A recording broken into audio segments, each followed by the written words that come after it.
بسم الله الرحمن الرحيم الحمد لله رب العالمين والصلاة والسلام على أشرف الأنبياء والمرسلين نبينا وحبيبنا محمد صلى الله عليه وسلم وعلى آله وأصحابه أجمعين أما بعد وجعل بينكم مودة ورحمة. Allah Azza wa Jal nous dit qu'il a mis entre nos épouses et nous mawaddatan wa rahma. Al-mawadda, c'est la douceur, c'est la solidarité, c'est l'écoute, c'est le lien. Rahma, c'est la miséricorde. Allah Azza wa Jal est en train de nous expliquer que ces deux qualités-là, ces deux caractéristiques-là, n'émanent même pas en premier lieu de nous, mais c'est une miséricorde de la part d'Allah Azza wa Jal, et c'est lui qui a mis entre nous mawadda wa rahma. Cette mawadda, cette douceur va nous permettre de s'adapter à l'autre. Et cette rahma, cette miséricorde, va nous permettre de pardonner à l'autre. Vous savez, subhanallah, l'homme et la femme sont différents. Et des fois, ça bloque un petit peu entre les deux, comme ça, vous voyez. La mawadda, la douceur, la compréhension, le dialogue, le lien, et la rahma, la miséricorde, ressemble à quelque chose qui va venir se mettre entre les deux et va faire épouser les angles, en fait. C'est ça qui va nous permettre de pouvoir avoir quelque chose qui sera cohérent entre nous. Parce que les hommes et les femmes sont différents.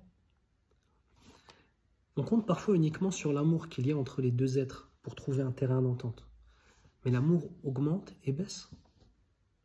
Et il y a des erreurs qu'on fait qui font baisser l'amour. Et des belles choses qu'on fait qui font augmenter l'amour. La seule chose constante qui peut nous permettre d'avoir une véritable constance dans notre dîn, c'est ce dont Allah Azza wa Jal nous parle. Mawaddatan wa rahma, de la douceur et de la miséricorde. Wallah, mes frères et sœurs, on a été pollués par beaucoup de choses. On a l'impression que nos vies, c'est des séries. On a l'impression que nos vies sont des comédies romantiques et on attend ça. C'est pas ça qui marche. Ce qui marche, ce qui nous permet d'évoluer, c'est de suivre ce qu'Allah Azza wa Jal nous a ordonné. La piété est un ciment entre les deux. La piété est un ciment. On ne va pas se mentir. On ne passe pas sa vie à faire la prière quand on est avec son épouse. On a aussi une vie. On a les repas qu'on va partager. On a les soucis du quotidien qu'on va partager. On a le fait de prendre les enfants, de les emmener au sport, de les ramener du sport. On a le fait d'emmener les enfants à l'école, de les ramener à l'école. On a le fait de travailler. On a le fait d'avoir les factures. On a le fait d'avoir des fitaines dans la famille. Tout ça. Pour pouvoir rester unis là-dedans, et comme on avait dit précédemment, d'être un vêtement l'un pour l'autre, eh bien il faut ces deux éléments, la douceur et la miséricorde.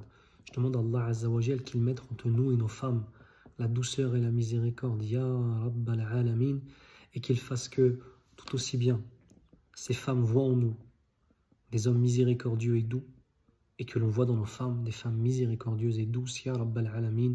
Sachez une chose, tout ce que nos enfants vont apprendre et vont voir de cela, ils le reproduiront, Inch'Allah ta'ala. Et les modèles de parents qui mettent au centre de leur vie les valeurs islamiques, le Coran, la Sunna, et qui vont appliquer les principes coraniques pour régler justement ces couples-là et construire ces familles, c'est eux qui auront le najah, c'est eux qui auront la victoire, Inch'Allah. Qu'Allah vous préserve tous et toutes. Je demande à Allah Azza wa Jal de faire de nous des hommes et des femmes doux et douces, miséricordieux et miséricordieuses les uns envers les autres. Wa barakallahu fikum wa salamu alaykum wa rahmatullahi wa barakatuh.